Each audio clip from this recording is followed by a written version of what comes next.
নমস্কাৰ মৰমৰ ছাত্ৰ ছাত্ৰীসকল আহোম ক্লাছেছ ইউটিউব চেনেলত আপোনালোকৰ স্বাগত জনাইছোঁ। আজি আমি আলোচনা কৰিম ক্লাছ 8ৰ ইতিহাস আৰু ৰাজনীতি বিজ্ঞানৰ আমাৰ অধ্যায় নম্বৰ কি আছিল 3। আমি আগতে দুটা পাৰ্ট আলোচনা কৰি আহিছোঁ। তোমালোকে এতিয়া যদি এইটো ভিডিঅ' চাই আছা আৰু আগৰখিনি যদি তোমালোকে চাব বিচৰা মোৰ চেনেলত গ'লে পাই যাবা। আজি আমি আলোচনা কৰিম মধ্যযুগৰ অসমীয়া সমাজ। ছাত্ৰ ছাত্ৰীসকল এই পাৰ্টটো তোমালোকৰ খুবেই ইম্পৰ্টেণ্ট পাৰ্ট। যদি তোমালোকে মোৰ চেনেলত আগতে আহিছা তেনেহ'লে চেনেলটো ছাবস্ক্ৰাইব কৰাৰ দৰকাৰ নাই, ছাবস্ক্ৰাইব কৰি লোৱা। আৰু যিসকলে নতুন আহিছে তোমালোকে চেনেলটো ছাবস্ক্ৰাইব কৰি ৰাখিবা, তেনেহ'লে এনেকুৱা ধৰণৰ ভিডিঅ' তোমালোকে পাই থাকিবা আৰু পাৰ্টৰ ভিতৰত থকা যিবিলাক 1 মাৰ্কৰ কুৱেশ্যন আছে সেইখিনি তোমালোকে পাই যাবা।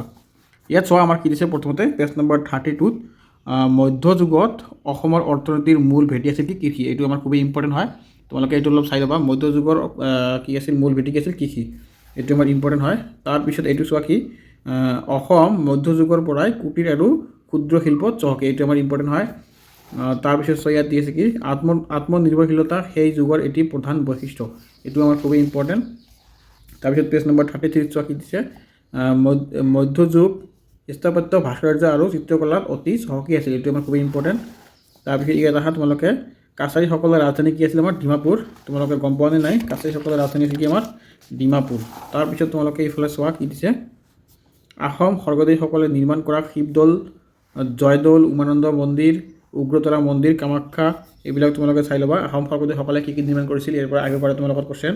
আৰু ছাত্ৰ ছাত্ৰীসকল তোমালোকে এইটো পাৰ্ট একচুৱেলি শিৱসাগৰ আৰু যোৰহাট ডিষ্ট্ৰিক্টৰ লগত বহুতখিনি জড়িত হৈ আছে।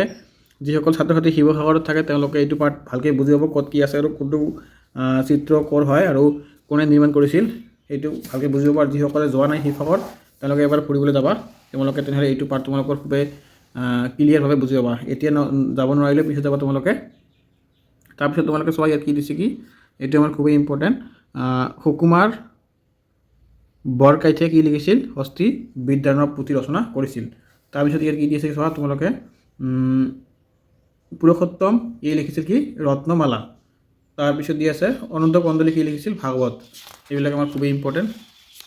তাৰপিছত তোমালোকে এই আস্তানাটো ইয়াৰ পৰা মিলাই ল'বা, এইটো একদম সত্য হয়, ইয়াতে কোনো ভুল নাই।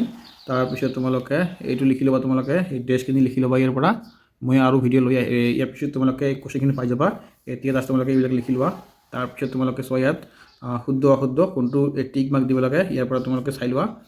তাৰপিছত তোমালোকে এইবিলাক ভিডিঅ' পাই যাবা ইয়াৰ পিছত। ধন্যবাদ ছাত্ৰ ছাত্ৰীসকল। নেক্সটত আমি লৈ আহিম পেজ নম্বৰ 39 আৰু অধ্যায় নম্বৰ 4, এইটো আমি নেক্সট ভিডিঅ'ত লৈ আহিম, তোমালোকে চেনেলটো ছাবস্ক্ৰাইব কৰি ৰাখিবা। ছাত্ৰ ছাত্ৰীসকল এতিয়া তোমালোকে মধ্যযুগৰ অসমীয়া সমাজ এই পাঠটিৰ আছে আমাৰ 3 নম্বৰ অধ্যায়ত, 3 নম্বৰ হয় পাঠটো হয় 3 নম্বৰ। এই পাঠটোত যিমানখিনি তোমালোকৰ চমু উত্তৰৰ প্ৰশ্ন আছে এইবিলাক তোমালোকে পাই যাবা, আৰু কি আছে কি আমাৰ লং কুৱেশ্যনখিনি তোমালোকে ইয়াতে পাই যাবা এই ভিডিঅ'টোত। চোৱা এতিয়া তোমালোকে ক নম্বৰত কি দি আছে অসমৰ মধ্যযুগত শাসন কৰা উল্লেখযোগ্য ৰাজ্যসমূহৰ কি কি আছিল। ইয়াৰ উত্তৰত কি হ'ব আমাৰ অসমৰ মধ্যযুগত শাসন কৰা উল্লেখযোগ্য ৰাজ্যসমূহ আছিল কামৰূপ, কমতা, চুতীয়া, বৰভূঞা, কাছাৰী আৰু আহোম। তাৰপিছত তোমালোকে চোৱা খ নম্বৰত কি দি আছে দখনা কোন জাতিৰ মহিলাসকলে পৰিধান কৰে। আমি এইটো সকলোৱে জানো, দখনা আমাৰ কোনে পৰিধান কৰে বড়ো জাতিসকলে পৰিধান কৰে, বড়ো জাতিৰ মহিলাসকলে পৰিধান কৰে। তাৰপিছত গ নম্বৰত কি দি আছে কি আমাৰ আহোমসকলৰ ৰাজত্ব কালত ভূ সম্পত্তিৰ গৰাকী কোন আছিল। আহোমসকলৰ ৰাজত্ব কালত ভূ সম্পত্তিৰ গৰাকী আছিল গৰাকী ৰজা আছিল। আহোমসকলৰ ৰাজত্ব কালত ভূ সম্পত্তিৰ গৰাকী আছিল ৰজা। ঘ নম্বৰত কি দিছে আমাৰ মধ্যযুগৰ প্ৰাৰম্ভিক পৰ্যায়ত কি প্ৰথাৰ দ্বাৰা ব্যৱসায় বাণিজ্য চলিছিল। ইয়াৰ উত্তৰটো চোৱা তোমালোকে মধ্যযুগৰ প্ৰাৰম্ভিক পৰ্যায়ত বিনিময় প্ৰথাৰ দ্বাৰা ব্যৱসায় বাণিজ্য চলিছিল। তাৰপিছত তোমালোকে আহা 9 নম্বৰত কপিলীৰ পাৰত আলিপুখুৰীৰ বৰদোৱাত কোনে টোল পাতি জ্ঞান চৰ্চা কৰিছিল। ইয়াৰ উত্তৰটো কি হ'ব আমাৰ কপিলীৰ পাৰত আলিপুখুৰীৰ বৰদোৱাত মহেন্দ্ৰ কন্দলীয়ে টোল পাতি জ্ঞান চৰ্চা কৰিছিল। খ নম্বৰত কি দি আছে আমাৰ ক অংশৰ কথাখিনিৰ লগত খ অংশৰ কথাখিনি মিলোৱা। ইয়াত তোমালোকে মই এইটো আগতে কৈ আহিছোঁ, আগতে তোমালোকে ধুনীয়াকৈ দগাই দি আছে, তোমালোকে তাৰ পৰা লিখি ল'বা, এইটো মই আৰু ডাবল নকওঁ। তাৰপিছত তোমালোকে আহা খালী ঠাইখিনি আমি আগতে কৈ আহিছোঁ তোমালোকক, তাৰ পৰা লিখিলে লিখিব পাৰা, নহ'লে তোমালোকে ইয়াৰ পৰা লিখিব পাৰা। হাইগ্ৰীৱ মাধৱ টেম্পল কোনে নিৰ্মাণ কৰিছিল নৰনাৰায়ণে নিৰ্মাণ কৰিছিল। তাৰপিছত তোমালোকে চোৱা মধ্যযুগৰ মহিলাৰ স্থান আছিল হয় উচ্চ লিখিবা, নহ'লে তাতে আগতে মই কি আছিলে কি লিখিছিলোঁ কি সন্মান, তোমালোকে সেইটো লিখিব পাৰা। তাৰপিছত তোমালোকে চোৱা ঘৰ নম্বৰত কি দি আছে কি জনজাতীয় লোকসকলৰ মাজত ঝুম খেতিৰ প্ৰচলন আছে, এইটো তোমালোকে চোৱা। তাৰপিছত তোমালোকে অনন্ত কণ্ডলীয়ে ভাগৱত অসমীয়া লিখিছিল, এইটো হ'ব আমাৰ কি আত্মনিৰ্ভৰশীল, তোমালোকে এইবিলাক চাই লোৱা। তাৰপিছত শুদ্ধ উত্তৰবিলাক তুমি আগতে দি আহিছোঁ, তাৰপৰা চাই ল'বা, ইয়াত আৰু কোৱাৰ একো নাই। তাৰপিছত তোমালোকে আহা কি ডাইৰেক্ট 5 নম্বৰত আহা উত্তৰ লিখা 50টামান শব্দৰ ভিতৰত। যেনেকৈ আমাৰ ক নম্বৰত কি দি আছে আহোমসকলৰ পাইক প্ৰথা, ইয়াতে টোকা লিখিব লাগে আহোমসকলৰ পাইক প্ৰথাটো কি। উত্তৰ দি আছে আহোমসকলৰ ৰাজত্ব কালত 15 বছৰৰ পৰা 50 বছৰলৈ সকলো সক্ষম পুৰুষক একোজন পাইক বুলি কোৱা হৈছিল। 3 বা 4জন পাইক মিলি একোটা গোট হৈছিল। প্ৰতিটো গোটৰ এজন পাইকে ৰজা ঘৰত শ্ৰমদান কৰিব লাগিছিল। ৰজা ঘৰলৈ যোৱা পাইকজনৰ কামসমূহ গোটৰ অন্যান্য পাইকসকলে ভগাই লৈছিল। স্বৰ্গদেউ গৌৰীনাথ সিংহৰ আগ লৈ আহোম ৰাজ্যত যিহেতু কোনো স্থায়ী সৈন্যবাহিনী নাছিল, সেয়ে পাইকসকলে যুদ্ধৰ সময়ত সৈন্যৰ কামক কৰিব লাগিছিল। তোমালোকে এইটো ভালকৈ চাই ল'বা, এইটো তোমালোকৰ খুবেই ইম্পৰ্টেণ্ট হয়। কি কাৰণে আহোমসকলে পচা প্ৰথা প্ৰৱৰ্তন কৰিছিল, ইয়াৰ তোমালোকে চোৱা উত্তৰত কি দি আছে আমাৰ আহোমসকলে সীমান্তৱৰ্তী পাহাৰীয়া জাতিসমূহৰ লগত বিশেষ বন্দোবস্ত কৰিছিল। এই ব্যৱস্থাটোক পচা প্ৰথা বুলি বোলা হৈছিল। পাহাৰৰ দাঁতিত থকা আহোম প্ৰজাবোৰক পৰৱৰ্তী জনজাতিসকলৰ আক্ৰমণ বা আক্ৰমণৰ পৰা ৰক্ষা কৰাই এই প্ৰথাৰ উদ্দেশ্য আছিল। তাৰপিছত গ নম্বৰত কি দিছে আমাৰ মধ্যযুগত অসমীয়া সমাজত নাৰীৰ ভূমিকা কেনে আছিল। ইয়াৰ উত্তৰটো কি হ'ব আমাৰ মধ্যযুগৰ সামাজিক দৃষ্টিভংগী আছিল যথেষ্ট উদাৰ। আহোম কাছাৰী কোচ আদি সকলো জাতি জনজাতি লোকসকলে নিজ নিজ ৰাজ্যত স্বাধীনভাৱে বসবাস কৰিছিল। তাৰপিছত চোৱা কি দি আছে আমাৰ আহোমসকলে অসমলৈ আহোঁতে বৰ কম সংখ্যক মহিলাৰ লগত অনা বাবে স্থানীয় জাতি জনজাতিসকলৰ লগত বৈবাহিক সম্বন্ধ স্থাপন কৰি অকল বংশবৃদ্ধি কৰাই নহয়, বৰং অসমৰ স্থানীয় লোকসকলৰ লগত বন্ধুত্বপূৰ্ণ সম্পৰ্ক স্থাপন কৰিছিল। মধ্যযুগত মহিলাসকলক সন্মানৰ চকুৰে চোৱা হৈছিল। ক্ষেত্ৰত বিশেষ মহিলাসকলে দৌল দেৱালত নৰতকীয় কাম কৰিছিল, বোৱা কটা আৰু চোৰাংচোৱাৰ কামো কৰিছিল। মধ্যযুগৰ মহিলাসকলে কেৱল ঘৰুৱা কাম কাজতে নিজকে আবদ্ধ নাৰাখি তেওঁলোকে সময় সাপেক্ষে যুদ্ধ অংশ গ্ৰহণ কৰাৰ উপৰি বা সিংহাসনত বহি ৰাজ্য শাসনো কৰিছিল। ৰুচি সম্পন্ন স্বকীয় সাজপাৰ আৰু অলংকাৰ পৰিধান কৰা সেই সময়ৰ ৰমণীসকলক সমাজত যথেষ্ট সন্মান কৰা হৈছিল। সৰ্বভাৰতীয় দৃষ্টিকোণৰ পৰা চাবলৈ গ'লে তুলনামূলকভাৱে অসমীয়া সমাজৰ মহিলাক সন্মানৰ চকুৰে চোৱা হয়। অসমীয়া সমাজত মহিলাৰ স্থান উচ্চ। সম্ভৱত এই পৰম্পৰা তাহানিৰ পৰাই আৰম্ভ হৈছিল, মানে তেতিয়াৰ পৰাই আৰম্ভ হৈছিল। তাৰপিছত কি দি আছে আমাৰ ঘৰ নম্বৰ দি আছে মধ্যযুগৰ কৃষি ব্যৱস্থা। ছাত্ৰ ছাত্ৰীক আমি আগৰটো অলপ দীঘলকৈ কোৱা হৈছে, এতিয়া আমি তোমালোকক সৰুকৈ কৈ দিম, যিমানখিনি তোমালোকক লাগে সেইখিনি তোমালোকক মই কৈ দিম, সেইখিনি লিখি ল'বা। উত্তৰ কি দিছে আমাৰ মধ্যযুগত অসমৰ অৰ্থনীতিৰ মূল ভেটি আছিল কৃষি, তোমালোকে ইয়াৰ পৰা লিখিবা। তাৰপিছত লিখিবা জনসাধাৰণৰ প্ৰধান বৃত্তি আছিল কৃষি। ঋতুভেদে পৃথক পৃথক শস্য খেতি কৰা হৈছিল।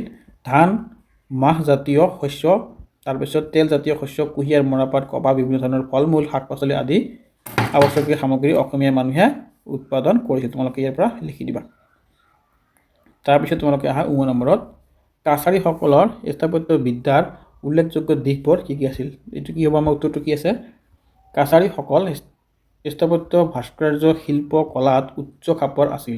যি সময়ত আহোমসকলে ইটাৰ ব্যৱহাৰ জনা নাছিল, সেই সময়তে কাছাৰীসকলৰ ৰাজধানী ডিমাপুৰ তিনিফালে ইটাৰ বেৰেৰে ঘেৰা আছিল। কাছাৰীসকলৰ স্থাপত্য বিদ্যাত বংগদেশৰ মুছলমানসকলৰ গৃহ নিৰ্মাণ প্ৰণালীৰ প্ৰভাৱ দেখা যায়। তেওঁলোকে নানা ৰকমৰ চিত্ৰ খোদিত স্তম্ভ গৃহ নিৰ্মাণত ব্যৱহাৰ কৰিছিল। কাছাৰীসকলৰ ৰাজধানী ডিমাপুৰ নগৰৰ ভিতৰত বহুতো ধুনীয়া ধুনীয়া পুখুৰী আছিল। কাছাৰীসকল নালা নৰ্দমা নিৰ্মাণ ব্যৱস্থাটো আগৰণুৱা আছিল, মানে আগ্ৰহী আছিল।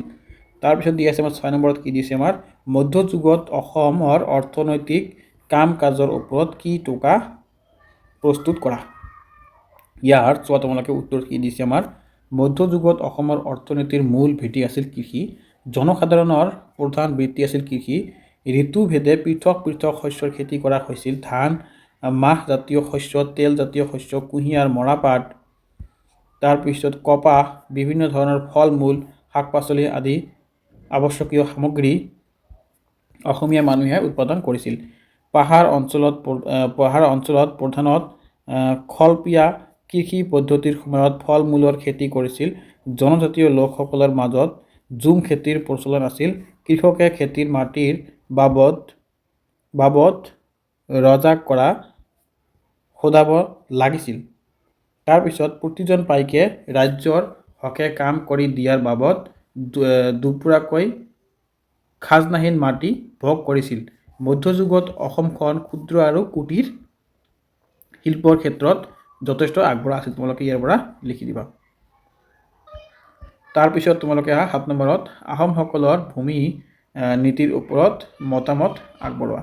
ইয়াৰ উত্তৰটো কি হ'ব আমাৰ আহোমৰ আমলত ৰজা আছিল ভূ সম্পত্তিৰ গৰাকী। কৃষকে খেতিৰ মাটিৰ বাবদ ৰজাক কৰ সোধাব লাগিছিল। প্ৰতিজন পাইকে ৰাজ্যৰ হকে কাম কৰি দিয়াৰ বাবে দুপুৰীয়া খাজনাহীন মাটি ভোগ কৰিছিল। তাৰপিছত চোৱা কি কৈছে আমাৰ ইয়াত আহোম ৰজাসকলে ব্ৰাহ্মণ দেৱতা দেৱাল সত্ৰ মন্দিৰ আদি কৰযুক্ত মাটি দান কৰিছিল। তোমালোকে ইয়াৰ পৰা লিখি দিবা।